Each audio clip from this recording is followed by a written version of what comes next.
Hello, everybody. Ella Jay here on behalf of SEScoops, and today I am joined by your number one contender for the ROH Women's World Championship by way of the Stars, Billie Starkz. How are you today? I'm doing great. How are you?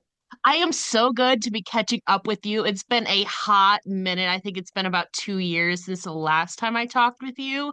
So you have accomplished so much since then. And obviously, I'm so excited because we are now at the time of recording this, just 2 days away from Ring of Honor Final Battle at Hammerstein Ballroom, where you will be challenging the forever champion Athena for the ROH Women's World Championship. Before we get into that, though, I want to reel it back to earlier this year because you said at that time, I think it was about April, right before Supercard, that you believed that no one would ever defeat Athena. Yet here you are, going after the title again. So, where did this boost of confidence come from to make you want to challenge Athena again for the title? I'm gonna be honest, it wasn't a boost of confidence, it was a boost of frustration. I'm Fair. just so beat up and tired from the treatment I've went through for the last couple of months, and I'm just feeling like somebody needs to knock her off the pedestal that she's been standing on for so long. Forever shouldn't truly be forever. Yes, it may be time for the reign of Billie Starkz. And, over the last year, obviously last year, you unsuccessfully challenged Athena for the ROH women's title. For frustration aside, how else do you think you've grown personally and professionally over the last year since last year's final battle?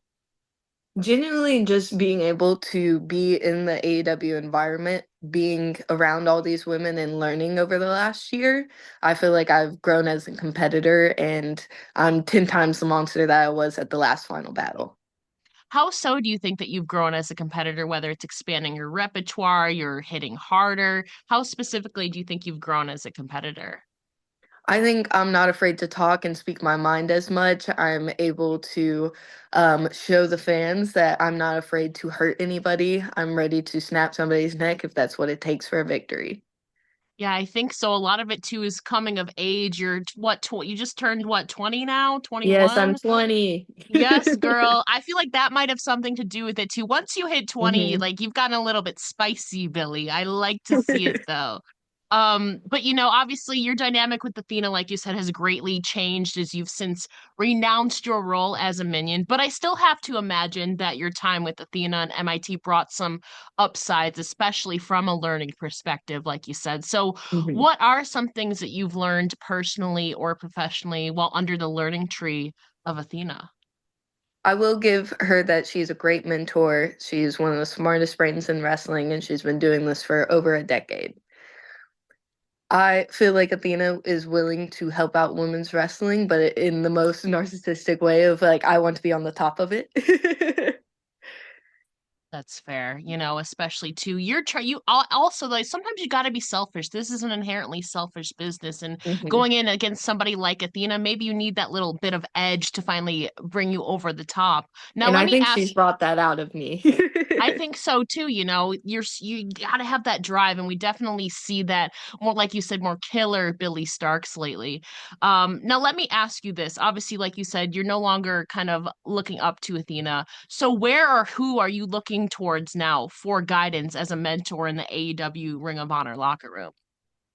I'm not gonna lie, I'm kind of just on the open market and waiting to see who's willing to give me on advice and help me out. Mm, okay. There's a lot of vets in that locker room. Obviously, we have Serena D, Mercedes Martinez, who you've defeated before. So we'll see. Maybe this reign of Starks will bring across some allies or some new mentors for you to look up to. We'll see what happens.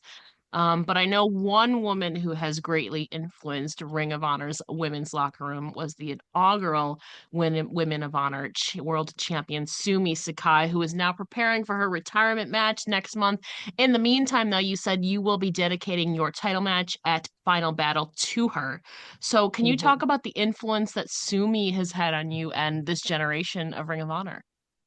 Sumi was just an extraordinary talent back in the day, paving women's wrestling in ROH. And as a fan growing up in ROH, and when I first came around, I was not a huge fan of the women's wrestling, and Sumi made me fall in love with it. So all the credit to her. And truly being around wrestling, I've got to meet so many extraordinary people, but Sumi is such a kind and caring person. I'm sad that she has to be let go of wrestling. I was like, you have to come around still. But Final Battle, I'm truly going to put my all in for her. I feel like, she is saying she's still open to a having a tag team partner because it's going to be a mixed tag from what I understand. So it could be you, Mhm. Billy. That's all I'm saying. Hey, If I you told want her I'm available. Okay, Billie Starkz in New Japan. That would be really fun. You've obviously have experience over in Japan and state-wise. Mhm. So that would be something to look forward to. But talking about this current Ring of Honor generation, we already know AEW has four, arguably five pillars. Many would argue that you and Athena are pillars of this new ROH era. So who Mhm. would you say in this current era would be the other two, theoretically? Ooh, I will give Lee Moriarty a pillar. I feel like he has proved himself time and time again in the pure roles matches. Hmm. I really want to say Christopher Daniels just because he's an OG. I'm curious. Obviously, Christopher Daniels has been literally everywhere there is to Hmm. go, and he still lace up his boots a little bit, should the occasion arise. But he's obviously kind of more so involved backstage. What have your Hmm. interactions been like with Christopher Daniels backstage? He is so smart when it comes to wrestling, and any question that I've had, he has always had an answer or been like, "Hey, I'll get back to you. I'll figure it out for you." So he's been a great talent to work with at AEW. What are some of the questions or that you can think of that you've asked him before that he's given you a solid answer to? Um, Mainly just like normal things in a TV wrestling day, and then it's also been like, hey, I'm struggling with learning how to do this. I don't understand how to position myself for cameras. This is a new environment for me. Can you help me out with this? And if he can't help me out with it, he's gonna send me to a person he knows can. Yeah, it's been, I think, about 2 years this month, it might have been, since your AEW television debut, actually.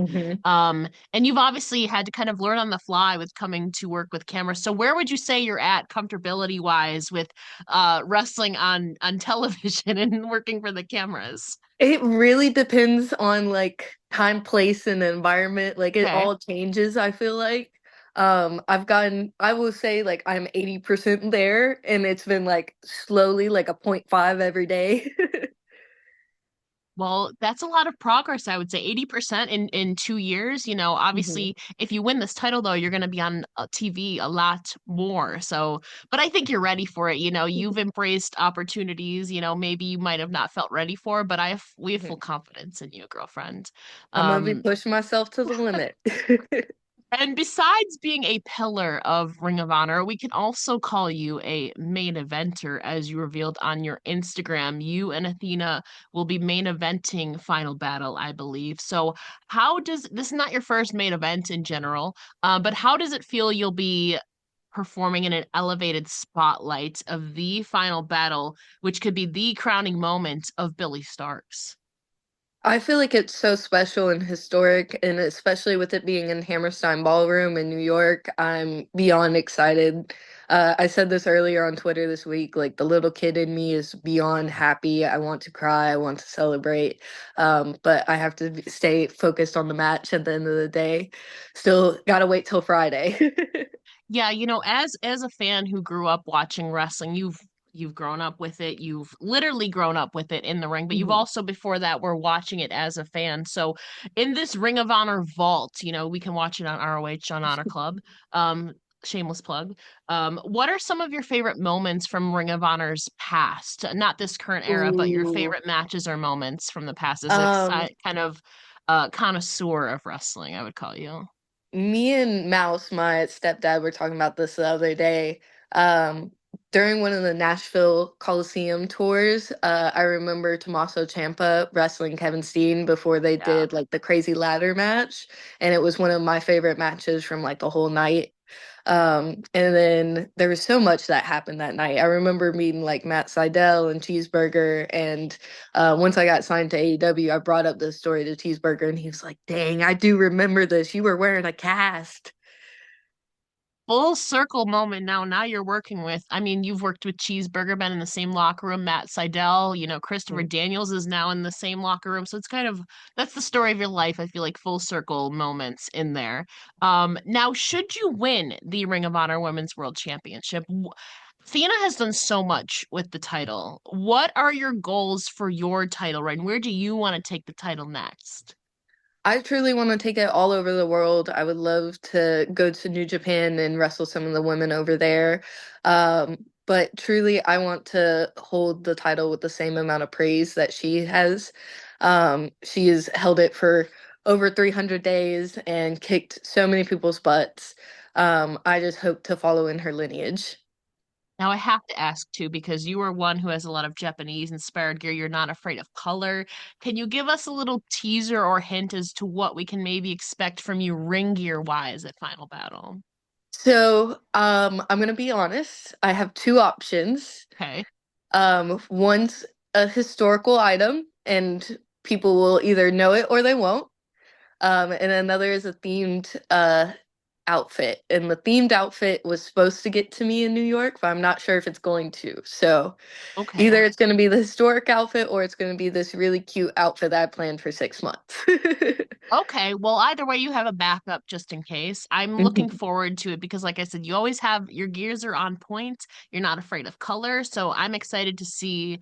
Hope part of me hopes that the themed gear arrives in time and all of that. If But not, you'll get it for the next pay-per-view, I okay, promise. fingers crossed for that. Now, elsewhere on the card, we obviously have Red Velvet defending her ROH Women's World Television Championship against Mhm. Layla Hirsch.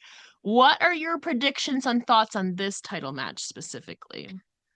I'm not gonna lie, I really hope Layla Hirsch beats the brakes out of Red Velvet. I'm still upset that I haven't re-challenged for the ROH TV title, but we'll loop back around to that eventually. I got bigger things on my mind right now. But my bet is on Layla Hirsch. Good luck. So you're saying you're maybe aiming for Billy Champ in 2025. Yep. Billy two Yep. belts. I think Okay. that's what's gonna be happening. Okay. Now final question. 'Tis the season to be jolly. I need to know the story of why you have spam on your Christmas tree, Billie Starkz. Oh, so this was my first time doing like Christmas on my own, Okay. without my family. So we had our own Christmas tree this year.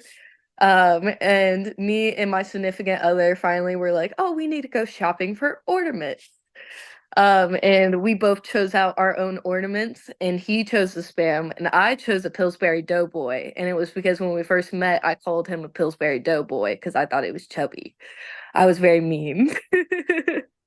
Okay. Now He got the spam for the what cat. else is on your Christmas tree right now? What is your Christmas tree looking like elsewise? It's very much like the chaos of Christmas. We got a packet of donuts for Mouse on the Christmas tree. We got to get the powdered donuts on there. We have little snowman. I think we have penguins that are eating something, and then like balloon animals all over. It's kind of all over the place. I feel like that is so you though. It's like an Mhm. organized chaos though. Yes. I'm here for it. Now, before we let you go, please let the listeners know where they can find you online. All of my social media is at Billie Starkz, Billie, and then Starkz is Starkz. That's Twitter, Instagram, and Facebook. And don't forget to tune in to ROH Final Battle this Friday, December 20th on watchroh.com, where Billy will be challenging Athena, the forever champ, maybe not so forever anymore, depending, for the ROH Women's World Championship. Billy, thank you so much for joining me here today. Thanks for having me.